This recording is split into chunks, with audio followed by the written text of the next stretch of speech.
I never believed in ghost stories, not because I thought they were impossible, but because every story I heard always happened to someone else until it happened to me. My name is Claire. What I'm about to tell you is something I've never been able to explain.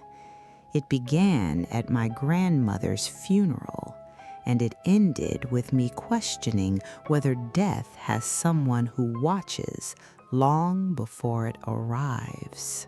The funeral was held in our hometown chapel. Family members filled every seat. People cried, they hugged, they shared memories. Everything felt normal until I noticed a woman sitting alone in the last row. She wore a long black dress. Her skin looked unnaturally pale. Her face showed no emotion. She wasn't mourning. She was simply watching. Every few minutes, I'd catch her staring directly at me. I assumed she was a distant relative, but after the service, I asked my mother who she was. She frowned. What woman? I turned toward the back of the chapel. The seat was empty. Months later, one of my former teachers passed away unexpectedly. I attended the memorial service. Halfway through the ceremony, I saw her again. The same woman, the same black dress, the same empty expression.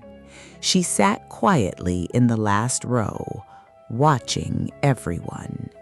This time, I immediately whispered to my friend, "Do you know that woman?" He looked exactly where I was pointing, then looked back at me. There's nobody there.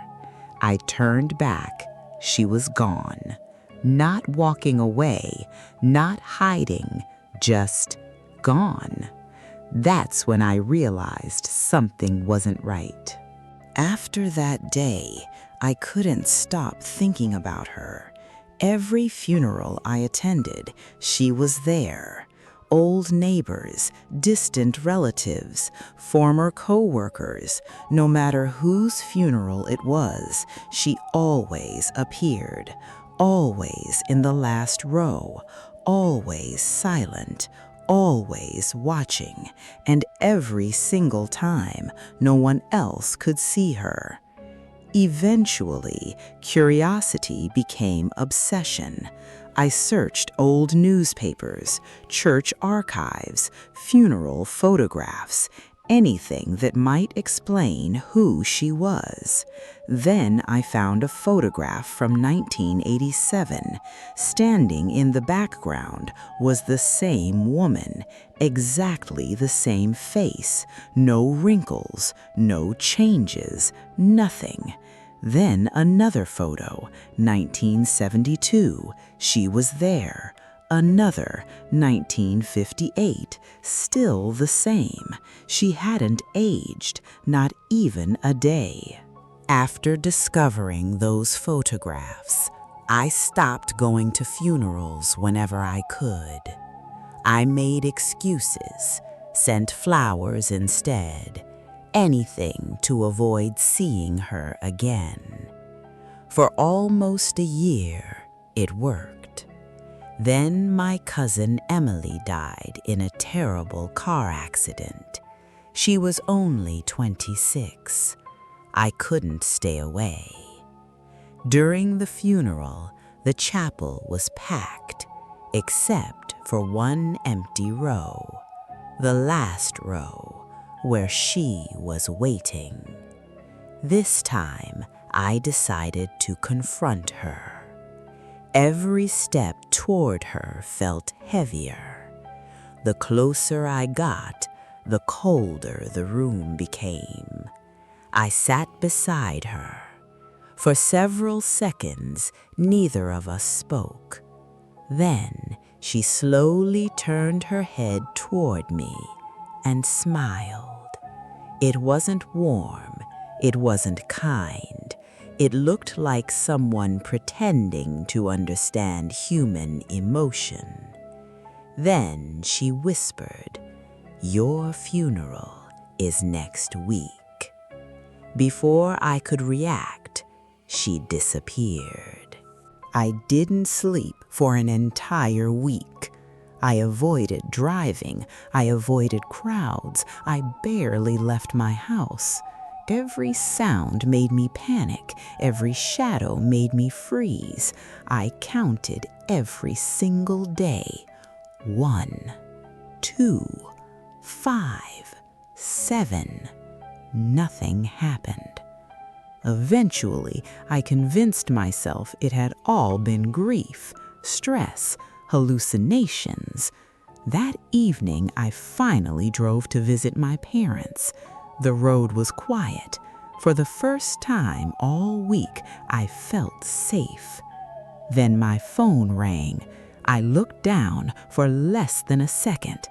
When I looked back up, a truck was already in front of me. The crash happened instantly. The sound of twisting metal, breaking glass. Then, darkness.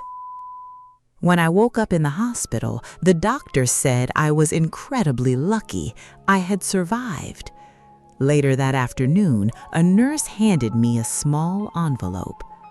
"A woman left this for you," she said. There wasn't a name. Inside was a photograph. It showed the scene of my accident. Emergency lights, my destroyed car, paramedics surrounding the wreckage, and standing quietly in the background, watching, was the woman in black, exactly where she had always been, waiting. Then I noticed something else. Beside her was an empty chair, as if someone else was expected to arrive, someone whose funeral hadn't happened yet. Sometimes I still wonder if she attends every funeral, or if she only appears to people who are about to meet death face to face. And if that's true, the next time you attend a funeral, you might want to look at the last row. Just don't let her catch you looking.